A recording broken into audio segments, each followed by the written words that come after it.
Hi കൂട്ടുകാരെ, നിങ്ങൾക്കെല്ലാം സുഖമല്ലേ? തനിമ മലയാളം സ്റ്റോറീസിലേക്ക് എല്ലാവർക്കും സ്വാഗതം. ഇന്ന് ഉണ്ണിക്കണ്ണൻ്റെ ഒരു കഥയാണ് കേട്ടോ. നമുക്ക് കഥ കണ്ടാലോ? ഉണ്ണിക്കണ്ണൻ യശോദയോടൊപ്പം ഓടിക്കളിക്കുകയാണ്. അതിനുശേഷം യശോദ വെണ്ണ കടയാനായി അകത്തേക്ക് പോയി.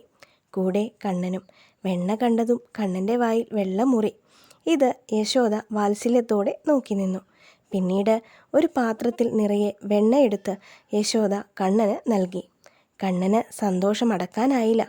വെണ്ണ കഴിച്ചു കഴിഞ്ഞപ്പോൾ കണ്ണൻ വീണ്ടും പോയി കളിക്കാൻ തുടങ്ങി. അപ്പോഴാണ് മാങ്ങ വിൽക്കുന്ന ഒരു സ്ത്രീ അതുവഴി വന്നത്.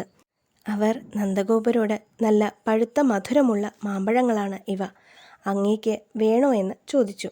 നന്ദഗോപർ അവരെ അകത്തേക്ക് വിളിച്ചു കൊണ്ടുപോയി. എന്നിട്ട് ഒരു കുട്ട മാമ്പഴം വാങ്ങി.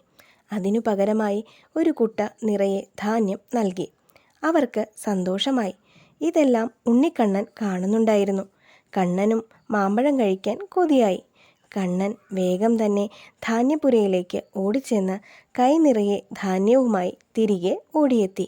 എന്നിട്ട് മാമ്പഴം വിൽപ്പനക്കാരിയോട് പറഞ്ഞു, എൻ്റെ കയ്യിൽ ഇത്രയും ധാന്യമുണ്ട്, ഇതെടുത്തിട്ട് പകരം എനിക്കും മാമ്പഴം തരുമോ എന്ന്.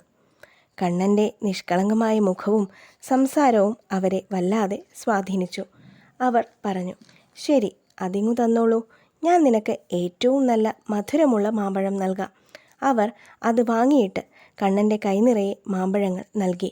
കണ്ണന് സന്തോഷമായി. കണ്ണൻ അവയുമായി ഓടി നടന്നു. കണ്ണൻ്റെ ആ സന്തോഷത്തോടെയുള്ള ചിരി എല്ലാവരും നോക്കി നിന്നു.